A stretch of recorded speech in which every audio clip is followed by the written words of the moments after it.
This week's parsha is Parsha Devarim. It's, of course, the first parsha in Sefer Devarim, the final chumash of the Torah. And at the beginning, Moshe is rebuking the Jewish people for the things they had done in the desert, right? The famous Rashi's here, and he's bringing the Midrashim.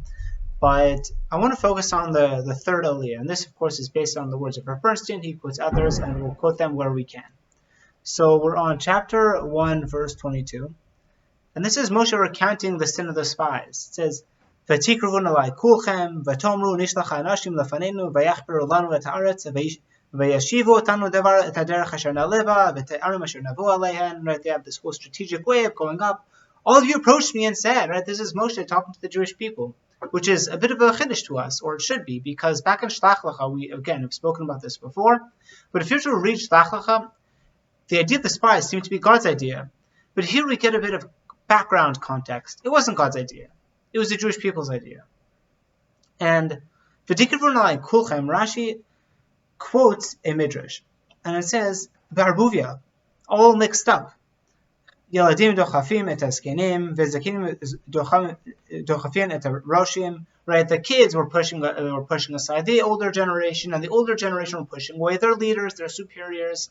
And so we see there was a whole mess. And this is part of the rebuke of the Jewish people, which is amazing when we think about it, because this was what led to the sin of the Meraglim, the sin of the spies. The sin of the spies was the first Tisha B'Av, right? That's what triggered Tisha B'Av. That was like, right now you're crying a Bechia Shel Chinam, right? You're crying for no reason. I'll give you a reason to cry Bechia L'Dorot. So it was a disaster, and of course it's appropriate for this week.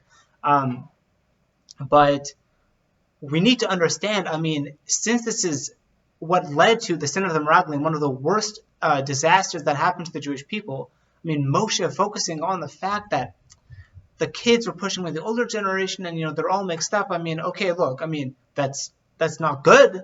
It's certainly not nice. That doesn't show derech eretz, right, proper manners and the way of behaving. But in the grand scheme of things, given what's about to come, that doesn't seem like it's the biggest deal. The fact that Moshe is taking time to kind of criticize them for this is really almost like, okay, we're talking about the sin of the Meraglim in that context. I think we could focus about the bigger picture here, right? Losing the forest for the trees. But actually, this is amazing, because that's exactly the lesson that Moshe is trying to teach us. We need to focus about the big things. We'll talk about the sin of the Meraglim, and that's what we're doing right now. But don't forget that there are also the little things. That is to say, when you come and approach someone, just make sure that you don't, even when you're doing something wrong, there's a right way to do it. Even if you're going about doing your own business, don't start, climbing over people to get there. That's not the proper way of behaving. So that's one lesson. But there's a different lesson, and this is brought out by Rabbi Yaakov Kamenetsky. What was it about the sin of the Meraglim that was so inappropriate? After all, it doesn't seem unreasonable to want to send spies into Israel. And at the end of the day, Moshe actually says in the very next pasuk, "Vayita ve'enai hadavar." Right? The idea was good in my eyes. Moshe had Moshe's, letter of approbation. He said, this isn't such a bad idea to go up the land. And at the end of the day, they did send their spies into the land. So why did it end in such a disaster? What happened? What was so inappropriate about the fact that the Jewish people here, V'tikruvun alai kulchem, you all approached me, that was inappropriate. Why did you approach me? So for this, we need to take a step back. And we've spoken about this before in Matot Maseh. I think it was last year or the year before. And there's two concepts that work together that need to be examined, and they're bitachon and hishtadlut. That is to say, trust in God that He'll provide for you, and hishtadlut, that is putting your own effort forward.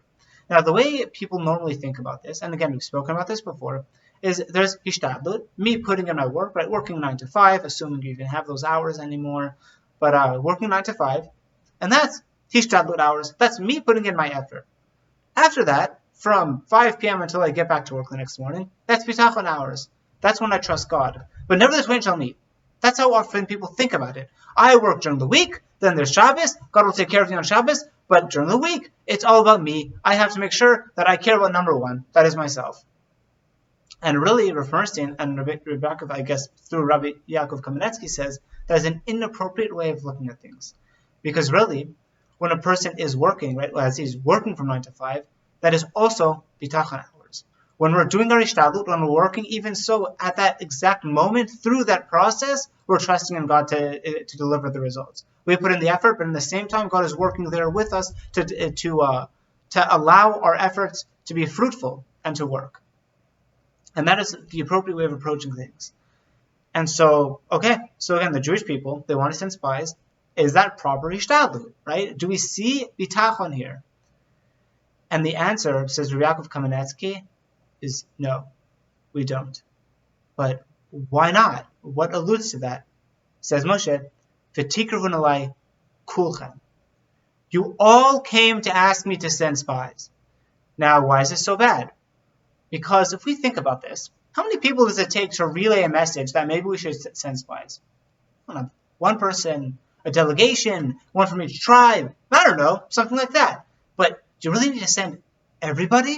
Everybody needs to come. Just pick a few people and send it to Moshe. Because also keep in mind that who are you suggesting this idea to? Jewish people?